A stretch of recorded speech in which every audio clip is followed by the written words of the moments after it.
안녕하세요. 전 아주 버라이어티한 일을 겪었던 40대 남자입니다. 전 한번 이혼을 한 사람인데요.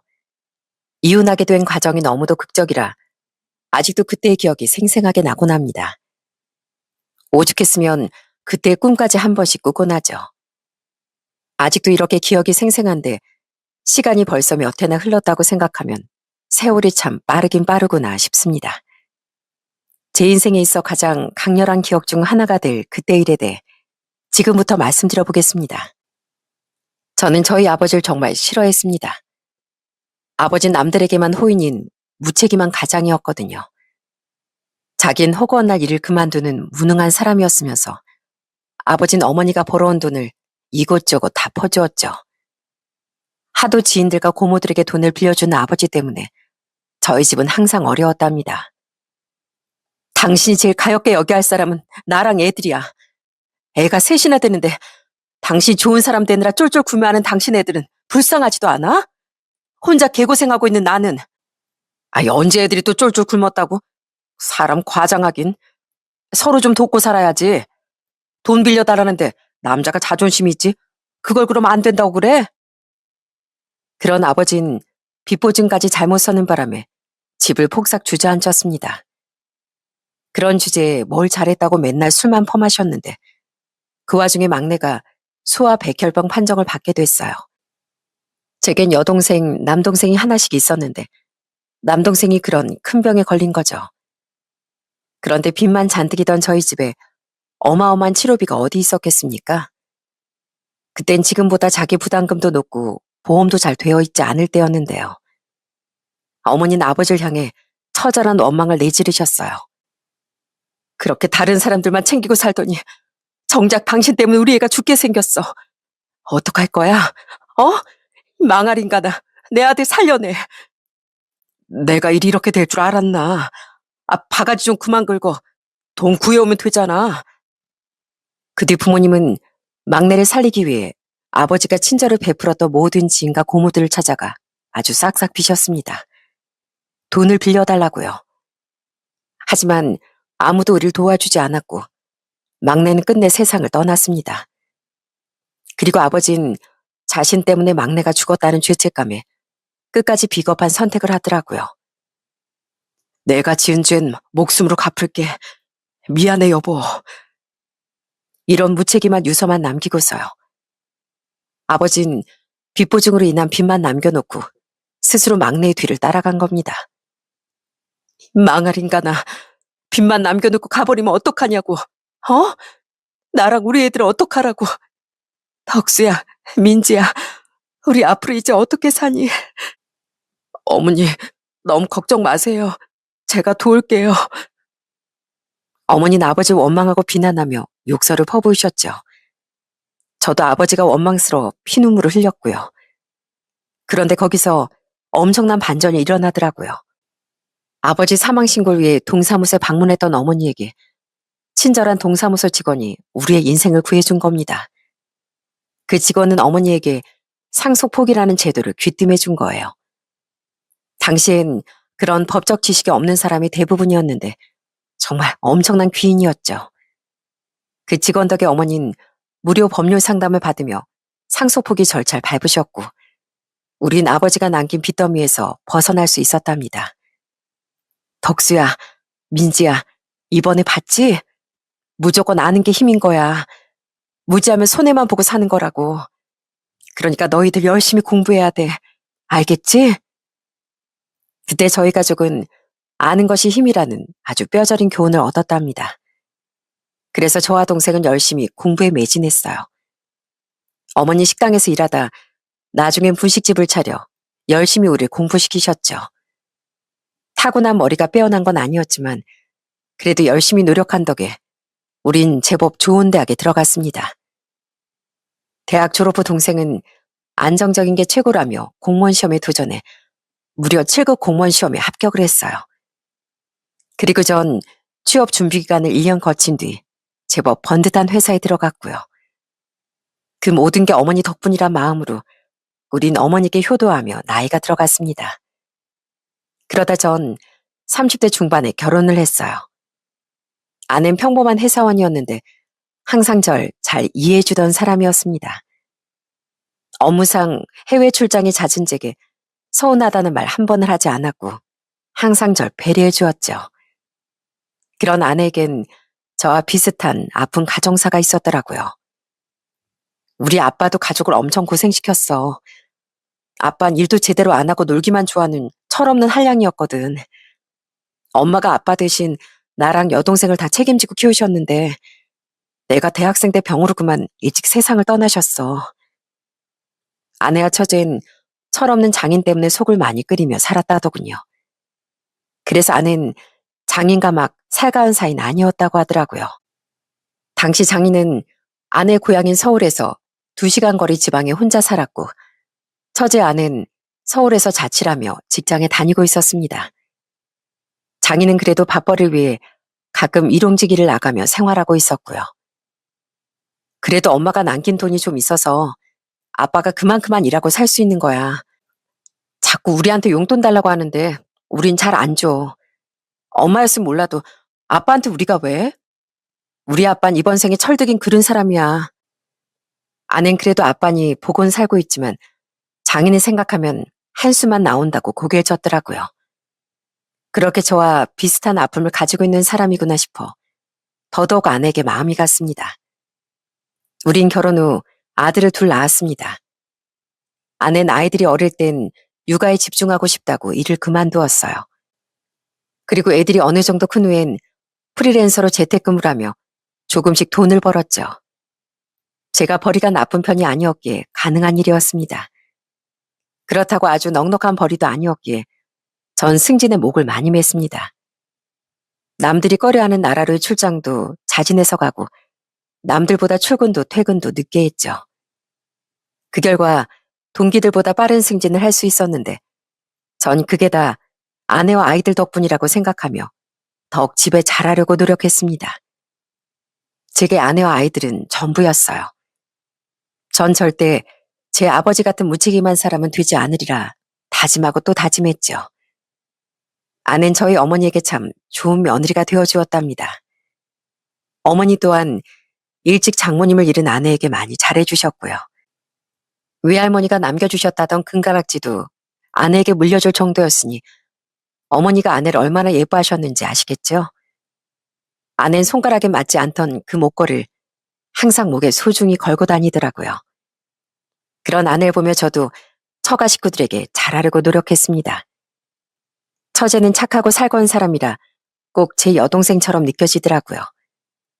그래서 아내 모르게 용돈도 챙겨주고 가끔 선물도 보내주며 잘해줬죠.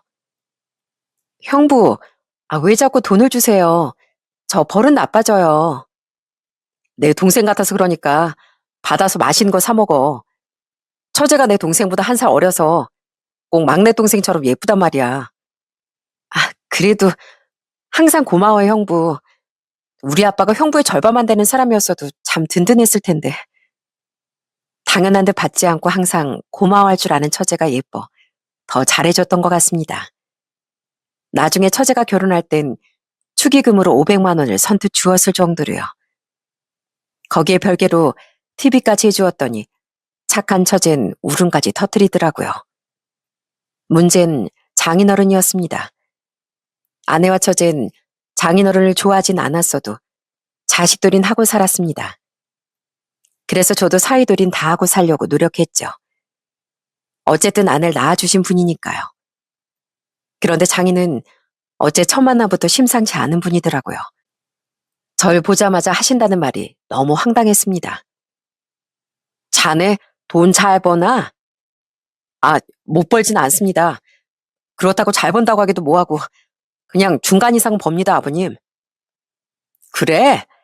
내가 우리 선진인 판사 검사 같은 거 아니면 시집 안 보내려고 했는데 말이야. 특별히 자네한테 시집 보내주는 거니까 앞으로 나한테 잘해야 돼. 난 용돈도 30 이하로는 안 받아. 장인의 말을 듣고 아내는 질색을 하며 화를 냈습니다. 철이 없는 분이라기에 마음의 준비는 했었지만 정말 당황스럽더라고요. 어차피 아내만 보고 결혼한 거니 결혼은 했지만 참 대단한 분이다 싶더라고요. 결혼한 후에도 장인의 뻔뻔함은 여전했습니다. 제가 갈 때마다 용돈 타령을 엄청나게 하셨거든요. 나 나이 들어서 일하기도 힘든데 다달이 용돈 한 50만 원씩 보내주면 안 되겠나? 아빠, 진짜 그만 좀 하세요. 우리도 지금 거의 외벌이라 힘든데 무슨 50을 달라고 하세요? 그놈의 술만 안 드셔도 돈 아낄 수 있잖아요.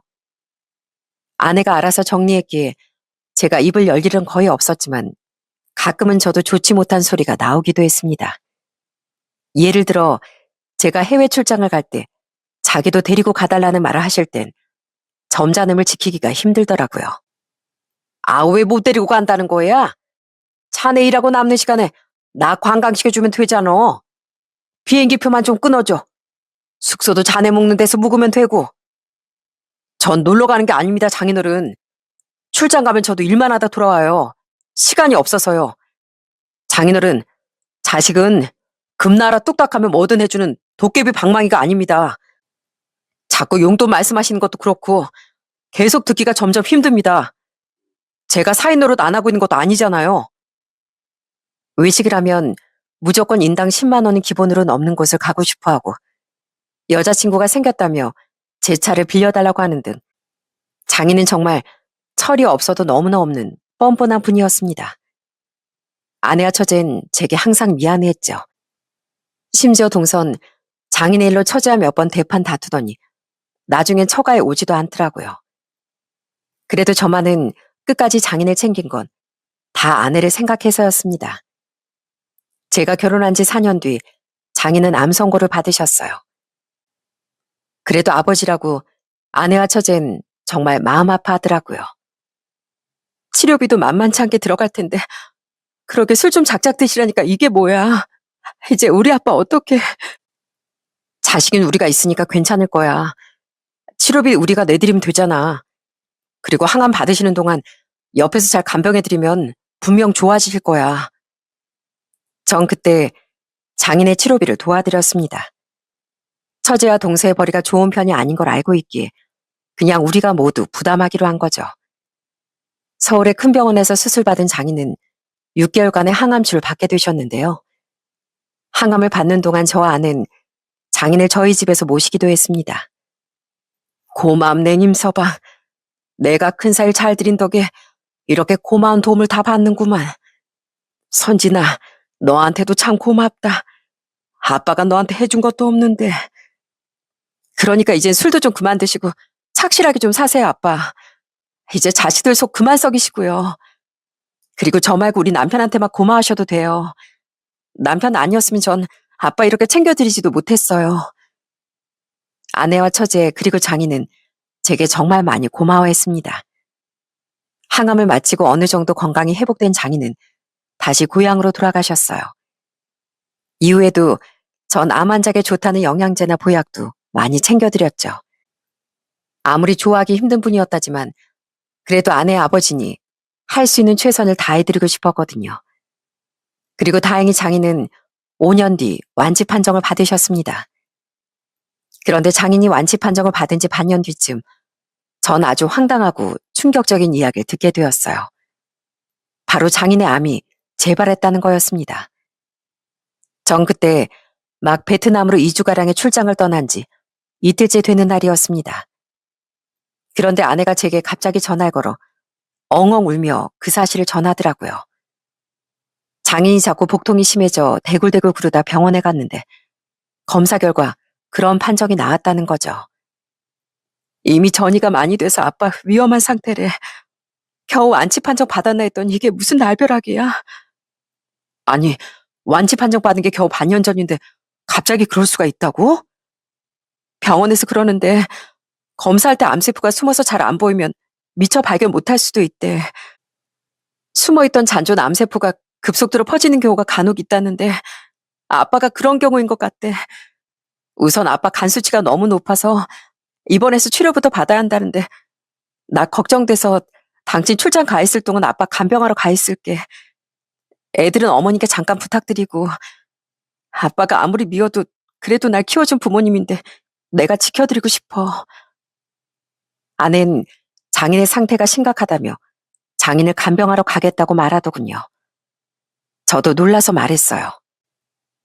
그럼 전에 수술받고 항암치료 받으셨던 서울병원으로 모시지, 왜? 그게 낫지 않겠어? 아니야. 아빠가 지방이나 서울이나 그게 그거라고. 어차피 수술도 안 되는 상황이니까 거기서 치료받고 싶으시대. 우리 아빠 지금 자칫 잘못하면 위독해질 수 있대. 뭐, 위독? 그럼 나도 그럼 출장 취소하고 갈게. 아니야, 무슨 출장같이 취소해. 당장 위독하신 것도 아닌데. 혹시 무슨 일 있으면 연락할 테니까 당신은 거기서 일 봐. 처제는, 처제도 같이 간병할 거래? 아니, 내가 그냥 아빠 옆에 있겠다고 했어. 제부가 아빠 싫어하기도 하고. 걔 요즘 일이 바쁜가 봐. 아무튼 그렇게 알고 있어. 알겠지? 그렇게 정신없이 통화를 우선 끝냈는데 이상하게 기분이 너무 찝찝하더라고요. 뭔가 아내가 제대로 대답을 못하고 횡설수설하는 느낌이었거든요. 장인이 갑자기 반년 만에 암이 그렇게 퍼졌다는 것도, 굳이 서울로 안 오고 그 지역 병원에서 치료받으시겠다는 것도 이상하더라고요. 왜냐하면 장인은 무조건 병은 큰 병원이 잘 고친다는 생각을 가지고 계신 분이었거든요. 무엇보다 아내의 목소리가 붕붕 떠 있는 것이 꼭 거짓말을 하는 것처럼 느껴졌습니다. 그럴 이유는 없지만 왠지 자꾸 촉이 이상한 거예요. 그래서 전 장인에게 직접 전화를 걸었죠. 장인어른, 소식 들었습니다. 좀 괜찮으세요? 제가 지금 베트남이라 바로 가볼 수가 없어서요. 어, 임서방, 나 괜찮네. 아이, 오긴 뭘 와. 일하는 사람이 일을 해야지. 그래도 선진이가 온다니까 참 위로가 되네. 아휴, 난 제발 안 한다고 좋아했더니만 바로 이렇게 무서운 일을 겪는구만. 이렇게 가게 되면 그것도 내 운명이지 뭐. 괜히 걱정 끼쳐서 미안하네. 바쁠 텐데 일 봐. 난 힘들어서 좀 쉬어야겠네. 그런데 장인은 정말 편찮으신 듯 힘겹게 말을 하시더라고요. 그렇게 전화를 끊었는데 그래도 이상한 느낌이 영 사라지질 않더라고요. 장인은 꼭 대본을 읽는 사람처럼 어색하게 말을 했거든요. 상황이 너무 이상해 일도 손에 잡히지 않던 전 결국 한국으로 향했습니다. 회사에 이틀 정도 한국에 다녀오고 싶다고 양해를 구한 뒤에요. 그렇게 아내 몰래 한국에 들어온 전 장인이 입원했다는 병원으로 가서 장인을 찾아봤습니다. 김영덕 씨요? 그런 분 저희 병원엔 안 계신데요. 확실한가요? 정말 없나요? 네, 김영덕 씨는 계신데 김영덕 씨는 없어요. 병원을 뭐 잘못하신 거 아닐까요? 아내가 말해준 병원은 분명 그곳이 맞았건만 역시나 제 촉이 들어맞았던 겁니다. 그래서 전 이번엔 장인의 집으로 가보았습니다. 직접 마주치면 아내에게 말할 게 뻔하니 전 집 근처에 숨어 장인이 나오나 안 나오나 지켜봤어요. 만약 입원한 게 정말 거짓말이면 언젠가 장인이 나타날 거라고 생각하면서요. 아니나 다를까 정말 잠시 뒤 장인이 집에서 나오더군요. 언제 위독해질지 모른다는 사람이 뭐가 그렇게 신이 나는지 폴짝폴짝 뛰기까지 하면서요. 아싸라비아 콜롬비아, 이런 노래까지 흥얼거리면서요. 그런 장인의 뒤를 밟아보니 장인은 코인 노래방에 혼자 가서 노래도 세 곡이나 하고 근처 공원에 가서 운동도 하는 등 완전 펄펄 날아다녔습니다. 그리고 마지막으론 소주까지 3병을 사서 다시 집으로 들어가는 거 있죠? 기가 막혀서 저게 암이 재발한 사람이라고? 대체 이 여자가 무슨 짓을 꾸미고 있는 거야? 아내와 장인이 거짓말했다는 사실이 확실해지자 슬슬 의심과 화가 치솟더군요. 전 아내에게 깨톡을 보내보았어요. 문자를 보내면 해외에서 보내는 건지 아닌지 다 드러나니까요. 그래서 전 국민이 이용하는 그 메신저 어플로 연락을 했던 겁니다. 당신 지금 어디야? 어디긴, 아빠 간병하고 있지. 아빠 상태가 너무 안 좋으시다. 그래서 그냥 기도하고 있었어. 아내 힘이 없는 척 이모티콘도 엄청 붙이며 답장을 보내왔더라고요. 장인은 처가에서 신나게 소주 마시고 있을 텐데 정말 어이가 없더군요. 대놓고 진실을 묻자니 분명 거짓말할 게 뻔했기에 전 대체 아내가 어디서 뭘 하고 있는지 궁금해 미쳐버릴 것 같았습니다. 그런 제가 아내를 발견한 건 정말 아주 우연이었어요. 그때 전 택시로 이동을 하고 있었답니다. 아내 찾으려면 어딜 가야 하나 싶어 우선 서울의 집으로 가보기 위해 기차역으로 향하는 중이었죠. 그런데 신호에 걸려 차가 정차했을 때 무심코 옆을 보니 옆차 조수석에 아내가 타고 있더라고요. 진짜 말도 안 되는 우연의 일치였답니다. 전 입이 떡 벌어진 채 다급히 기사님을 불렀습니다. 기사님, 저 차 좀 따라가 주세요. 부탁드립니다. 제가 따답을 드릴게요. 그렇게 기사님께 부탁해 전 그 차를 미행하기 시작했어요. 그 번지르한 외제차가 도착한 곳은 가까운 거리에 있던 한 호스피스 병원 앞이더군요. 전 조금 멀찍이 택시에서 하차해 값을 치르고 주차장에서 주차를 마친 차에서 아내와 누가 내리는지 지켜보고 있었답니다. 그리고 운전석에서 내린 남자를 본 순간 경악을 하고 말았습니다. 그 사람은 아내 고등학교 동창으로 저도 만난 적이 있는 사람이었거든요. 바로 1년 전 저희 집에서 열린 집들이에서요. 우린 더 넓은 집을 사서 이사했었는데 그때 아내 고등학교 동창들도 따로 초대를 했었거든요. 전 작게 사업하고 있습니다, 덕수 씨. 여보, 얘 집도 엄청 잘 살아. 잘 사는 집 막내 아들이라니까. 차도 엄청 좋은 거 몰고 다녀. 아이, 그럼 뭐하냐. 우리 아버지는 나보다 형들을 더 예뻐하시는데 삼형제 중에 날 제일 예뻐하던 어머니는 이미 돌아가셨잖아. 저는 그 남자에 대한 이미지가 별로 좋게 남진 않았습니다. 술에 취해 암투병 중이라던 자신의 아버지에 대한 이야기를 엄청 했는데 그게 대부분 다 유사한 이야기뿐이었거든요. 그 남자는 자기 아버지 사진까지 저에게 보여주며 떠들어댔어요. 제가 늦둥이라 연세가 좀 많으시긴 한데 그래도 더럽게 깐깐하게 생겼죠, 우리 아버지? 저랑 하나도 안 닮았어요. 형들은 아버지를 빼닮았는데요. 그래서 형들도 예뻐하시는 것 같은데 이러다 저만 유산 불리하게 줄까봐 걱정이라니까요. 아무래도 투병한 지 오래되셔서 길게 사시긴 힘들 것 같은데 그 전에 잘 보이려고 아주 용을 쓰고 있어요. 부모를 돈으로만 보는 사람을 어떻게 좋게 봤겠습니까?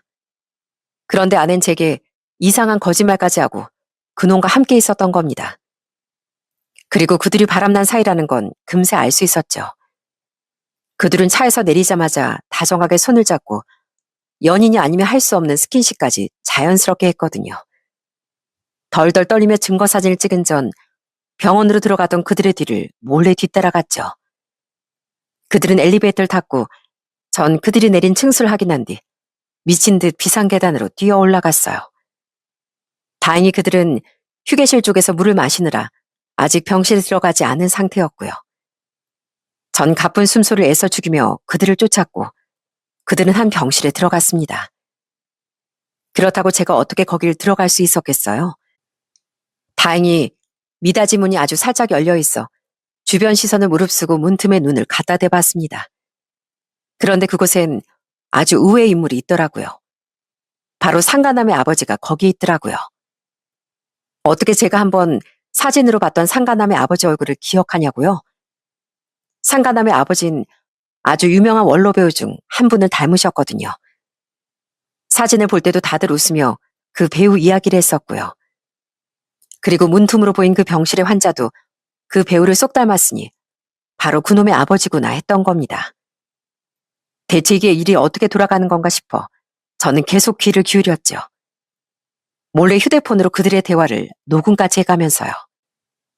우리 예쁜 예비 며느리, 내가 너희들 결혼하는 것까진 보고 가야 할 텐데. 에이, 아버님, 왜 그런 말씀을 하세요? 더 오래오래 사셔야죠. 나중에 저희가 손주 낳는 것까지 다 보시고요. 시한부 선고받고 여기 들어와 있는 내가 그런 모습을 어떻게 보겠니?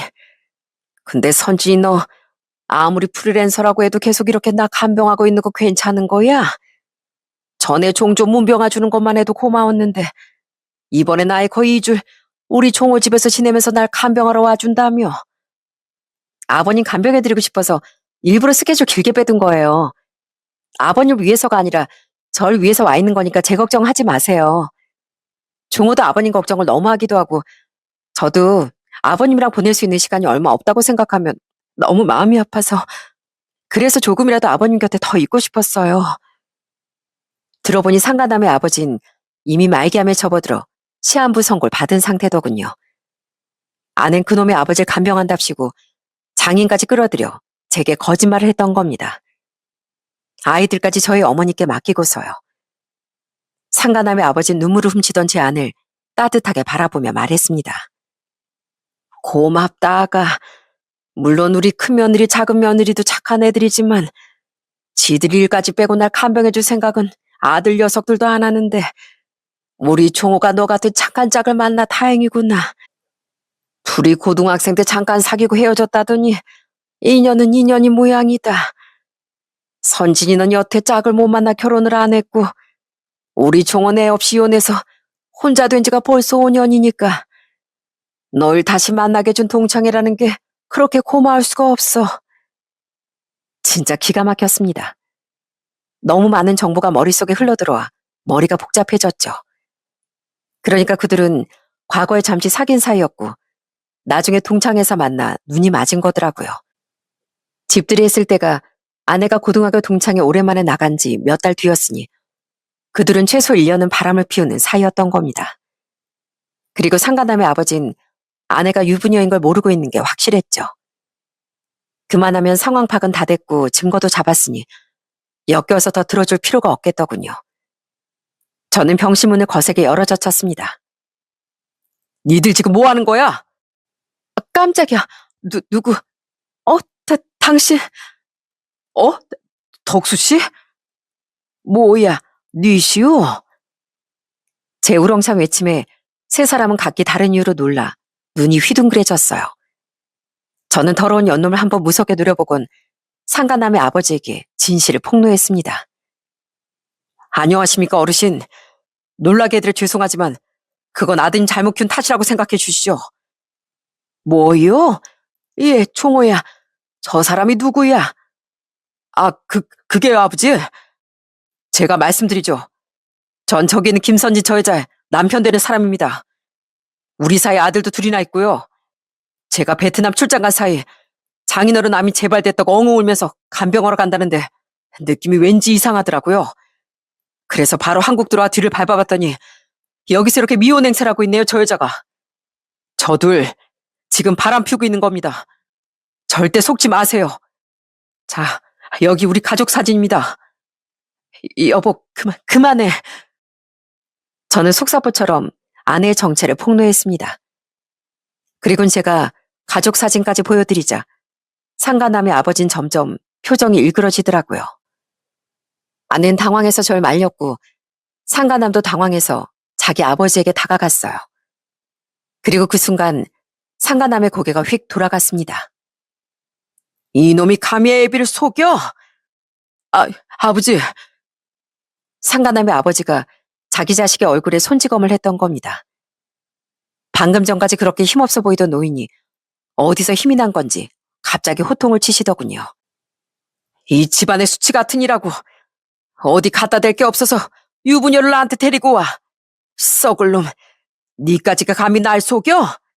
너, 니까지가 감히 우리 집안을 우습게 봐? 상가남의 아버진 아내에게까지 삿대질하며 분노하시더군요. 상가남은 바로 무릎을 꿇고 빌기 시작했답니다.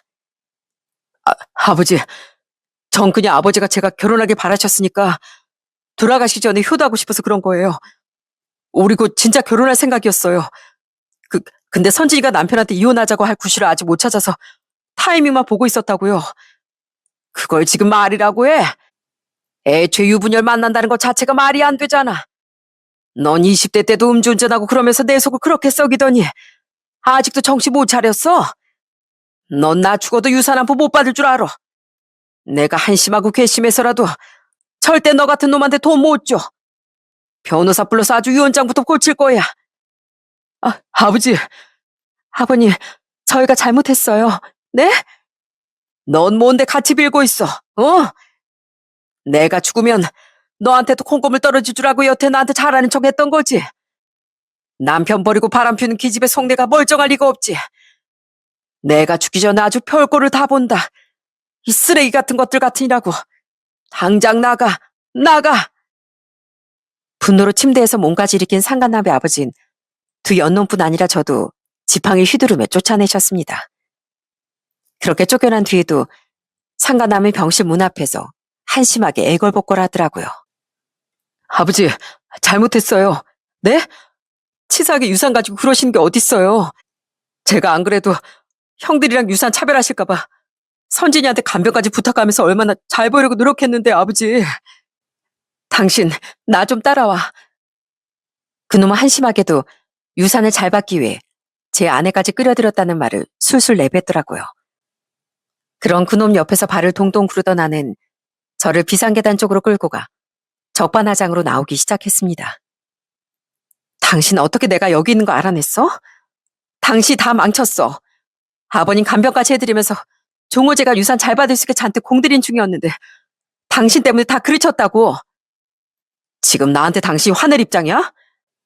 나한테 무릎 꿇고 싹싹 빌어도 모자랄 판에. 당신 그동안 내가 해외 출장 갈 때 계속 저놈 만나고 다녔어? 대체 무슨 생각으로 장인어른이 암 걸렸다는 거짓말을 한 거야? 빨리 똑바로 말 안 해? 전 기가 막혀서 지지 않고 언성을 높였습니다. 뭘 믿고 저렇게 뻔뻔한가 싶었죠. 그러자 아는 눈을 까디집으며 말했어요. 그래, 당신 출장 갈 때마다 한 번씩 만났다. 왜? 아빠 암 재발에 대한 거짓말을 왜 했냐고? 그동안 당신 출장 갈 때 당신한테 말하지 말라고 애들 입막음하면서 몰래 애들을 아빠한테 맡기고 종호 만나는 게 엄청 불편했거든. 근데 이번엔 종호 아버님 간병해드리겠다고 2주 정도 애들 맡긴다고 하니까 아빠 그렇게 오래는 못 봐준다고 싫어하는 거야.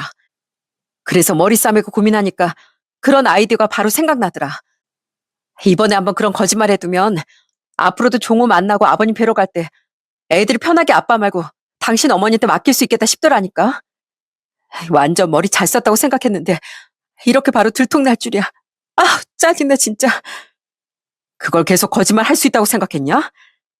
장인은 그럼 당신이 바람 피우는 걸 알고 있으면서도 그 거짓말을 도왔고? 우리 아빠 뭐든 돈이면 장땡인 거 몰라? 용돈 좀 지어드리니까 입 꾹 다무시던데. 그리고 내가 종호랑 재혼하면 당신이랑 살 때랑은 차원이 다르게 챙겨줄 수 있다고 하니까 아빠 입장에서 마다할 이유가 없지 않겠어? 내가 아버님한테 잘 보여야 유산도 많이 받을 수 있다고 하니까 우리 아빠 봐. 당신한테 암 재발한 척 연기도 잘하셨잖아. 아내와 장인은 제가 출장에서 돌아오면 상태가 호전돼 퇴원한 척 하려고 했다더군요. 어차피 항암치료 받은 거야 제게 받고 있다고 거짓말하면 그만이니 장인은 이참에 제게 거짓말로 병원비까지 뜯어내려고 했다고 하더라고요. 전 그제야 장인이 신나서 콧노래까지 부르던 이유를 알게 됐습니다. 전 너무 분해서 소리쳤어요. 어떻게 당신이랑 장인어른이 나한테 이럴 수가 있어. 내가 당신한테 장인한테 어떻게 했는데. 그리고 당신 뭐가 그렇게 당당해서 그런 걸 나한테 다 얘기해. 어차피 걸린 건데 뭘 숨겨. 당신 나한테 매달릴까봐 정 떨어지라고 다 말해주는 거야. 어차피 걸린 거 난 빨리 이혼하고 종호한테 진짜로 가고 싶거든. 지금이 아버님이 너무 화가 나셔서 종호한테 유산 안 물려주신다고 해도 애초에 종호가 당신보다 돈 훨씬 잘 버는 거 알지? 차도 외제차 끌고 사업도 빵빵하고. 그래서 종호가 나한테 만나자고 했을 때부터 당신이랑 애들은 내 안중에도 없었어. 나 같은 여자 정 떨어지지? 그러니까 그냥 딱 여기서 깔끔하게 끝내. 내가 위자료도 애들 양육비도 다 줄 테니까. 이 나쁜 여편 내가. 전 참을 수 없을 정도로 화가 나 아내의 뺨을 후려쳐버렸습니다. 그리고는 아내의 목에서 어머니 금가락지까지 뜯어냈어요. 그리고는 절 도끼 눈을 뜨고 노려보던 아내에게 악을 썼죠. 내가 세상에서 무책임한 인간 제일 싫어하는 거 알지? 어떻게 애들 엄마라는 여자가 애들을 그렇게 쉽게 포기한다 소리를 해. 돈이 그렇게 좋아? 그래, 이혼해 줄 테니까 어디 그놈의 돈 쫓아서 잘 살아봐. 당신도 당신 아버지도 분명 그 대가 호되게 치르게 될 거니까. 이미 사람이길 포기한 인간과 제가 무슨 말을 길게 섞겠습니까? 그렇게 욕설을 퍼붓고 상가남에게도 한 방 날려주러 가봤더니 그놈은 이미 사라지고 없더라고요. 그 다음으로 제가 향한 곳은 장인의 집이었습니다. 이미 알고 있던 현관 비밀번호를 누르고 들어가자 술을 마시며 TV를 향해 낄낄대고 있던 장인이 화들짝 놀라더군요. 전 이미 다 들켰다는 사실을 전해주며 장인에게 악담을 퍼부었어요. 장인어른은 장인어른뿐 아니라 딸도 똑같이 악마로 키운 겁니다. 그깟 돈이 뭐라고 암 투병하는 내내 병원비까지 다 대준 내 뒤통수를 쳐요? 어른이 돼서 부끄럽지도 않습니까? 자네가 그럼 돈을 더 잘 벌던가. 그럼 내가 그 남자가 아니라 자네 편에 서서 선진이가 바람 피고 있다는 것도 진즉을 잃었겠지. 억울하겠지만 어쩌겠나. 원래 세상은 다 돈이야. 아니요. 최소한 인생을 제대로 산 어른들은 장인어른처럼 말 못합니다. 평생 그렇게 철없이 살다 자식 농사까지 망친 벌. 장인어른이 분명 달게 받게 될 거예요. 제가 그렇게 되라고 평생 저주할 겁니다. 인생 똑바로 사세요. 그렇게 한바탕 퍼붓고 나니 정말 허탈감이 몰려오더라고요. 우선 일에 대한 책임은 져야 했기에 저는 다시 베트남으로 돌아갔습니다. 그리고는 최대한 빨리 일을 마무리한 뒤 회사의 사정을 말하고 조금 더 일찍 출장을 마쳤어요. 너무 큰 충격에 며칠 휴가까지 신청한 전 한국으로 돌아와 어머니 집으로 찾아갔죠. 아이들을 데려와야 했으니까요. 제게 모든 이야기를 들으신 어머니는 거의 기절초풍하기 직전이셨어요. 아니, 어떻게 애미가 그럴 수가. 정말 세상에 믿을 사람 하나 없구나. 죄송해요. 잘 사는 모습 보여드렸어야 했는데 제가 여자 보는 눈이 없었나 봐요. 그게 어떻게 네 탓이겠니? 사람 속은 아무리 살을 썩고 살아도 모르는 거라던데. 어머니는 놀란 가슴을 쓸어내리며 절 위로해 주셨습니다. 전 우선 아이들을 집으로 데리고 가려고 했는데요. 어머니께서 혼자 마음 좀 추스를 하며 아이들을 한동안 더 봐주겠다고 하시더군요. 그 덕에 전 혼자 집으로 돌아와 아내의 물건부터 싹 치워버렸어요. 그리고는 그것들을 실어 다 처가로 보내버렸답니다. 그리고는 아내에게 문자를 보냈어요. 목소리 듣는 것도 싫었거든요. 역겨워서 당신 짐 다 처가로 보냈고 나 한국 돌아왔으니까 빨리 이혼이나 마무리해. 아내는 제게 딱 저렇게 성의 없는 답장을 보냈습니다. 그 뒤엔 제가 뭘 했는지 아시나요? 전 아내 고향의 지역 신문사에 상간남에 대한 제보를 해버렸어요. 그놈이 일개 회사원이었으면 찾아가서 뒤엎었겠지만 그놈이 사장인 회사에 찾아가봐야 무슨 소용이 있겠나 싶었거든요. 그래서 아예 회사가 망하길 바라는 마음으로 회사 이름과 사장인 그놈의 실체를 다 폭로한 겁니다. 그리고 전 법에 걸리지 않도록 교묘하게 그 지역 인터넷 커뮤니티에도 폭로글을 퍼뜨렸습니다. 그랬더니 딱 나흘 뒤 아내가 집으로 찾아왔더군요. 그리고는 당당했던 모습은 온데간데 없이 제게 무릎을 꿇고 빌기 시작했어요. 여보, 생각해보니까 내가 잠깐 미쳤던 것 같아. 세상에 돈이 제일 중요한 게 아닌데 내가 예전에 너무 어렵게 산 기억이 있어서 생각을 잘못했나 봐. 역시 난 당신하고 애들 없이 못 살겠어. 당신이 나랑 우리 아빠한테 어떻게 해줬는데 내가 그러면 안 되는 거잖아. 그래서 그놈한테 헤어지자고 하고 그놈 집에서도 나왔어. 여보, 내가 정말 잘못했어. 애들 생각해서라도 한 번만 용서해주라. 지금 장난쳐? 며칠 전까지 이혼한다고 해놓고 이제야 미안하다고? 내가 그걸 믿을 것 같냐? 왜? 그놈이 갑자기 헤어지기라도 하재? 그래서 끈 떨어진 연 된 것 같으니까 이러는 거야? 그 어이없는 모습에 쿡 찔러봤더니 아낸 바로 딱 걸린 듯한 표정을 짓더라고요. 그리고는 와락 눈물을 쏟더니 한심한 말에 늘어놓더라고요. 그래 맞아. 그 나쁜 자식이 날 찼어. 난 당신한테 이혼하자고 다 말까지 해버렸는데 완전 개자식이라고. 그러니까 나 좀 받아줘 여보. 나 돈도 쥐꼬리만큼 버는데 당신하고 헤어지면 완전 궁상맞게 살아야 하잖아. 나 그러기 싫단 말이야. 제가 난리를 치고 간 뒤 상가 남은 자기 아버지에게 계속 싹싹 빌었다더군요. 그 와중에 제 아내가 그렇게 좋았던 건지 아내와 헤어지지도 않았다고 하더라고요. 그런데 제가 기사를 제보하고 스멀스멀 인터넷에 소문이 퍼지기 시작하자 회사에 타격이 갈 게 뻔했기에 그놈은 완전 열이 받았던 모양입니다. 그 분풀이를 다 아내에게 했다고 해요. 아이 진짜 너 때문에 아버지한테 유산도 제대로 못 받고 우리 회사도 큰일 나게 생겼잖아.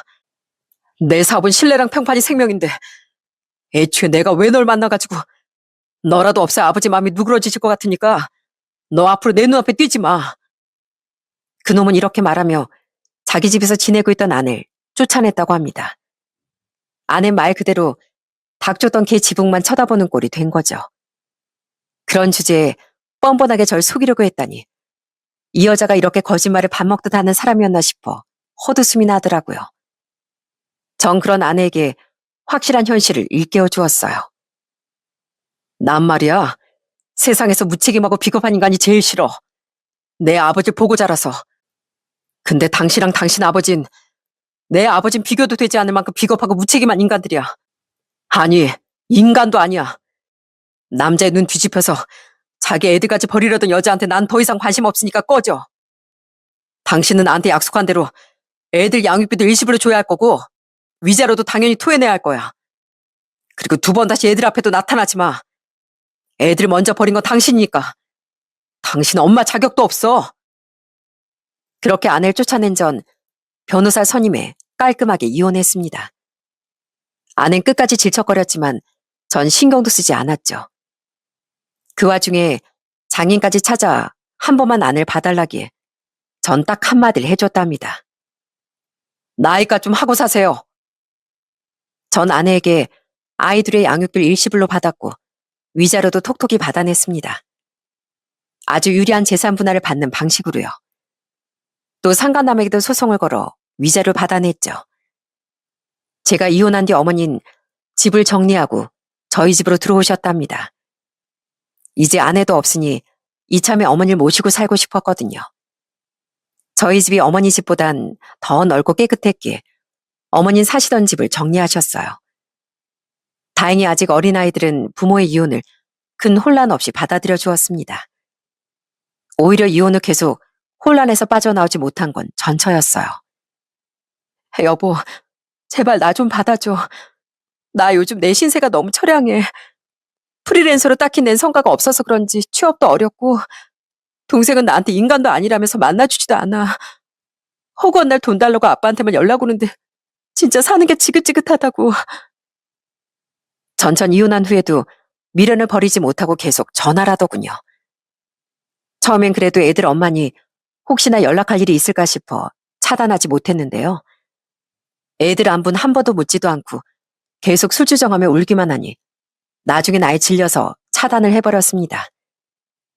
그랬더니 나중엔 처음 보는 번호를 돌려가며 계속 전화를 해대더라고요. 대충 하소연하는 내용은 비슷했습니다.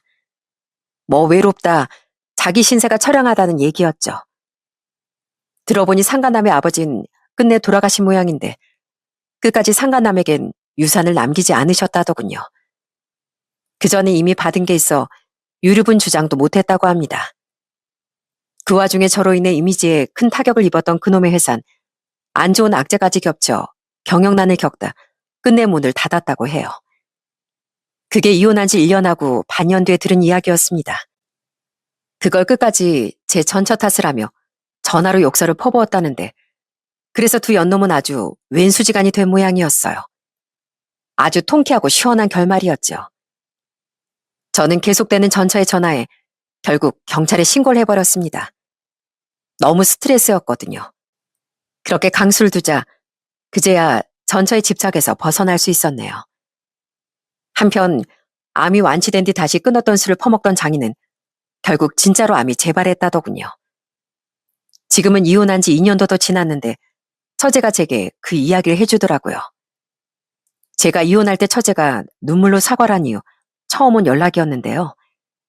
그냥 처제는 제게 이 말을 해주고 싶었다더라고요. 형부가 우리 아빠한테 엄청 잘해주셨잖아요. 은혜를 배신으로 갚은 아빠가 결국 천벌받았다는 말을 해드리고 싶었어요. 그럼 형부한테 위안이 될까 싶어서요. 잘 지내시죠? 형부는 꼭 언니랑 아빠 보란 듯이 잘 지내셔야 돼요. 우리 조카들이랑 같이요. 오죽 자기 가족이 한심스러웠으면 처제가 제게 일부러 그런 소식을 알렸겠습니까?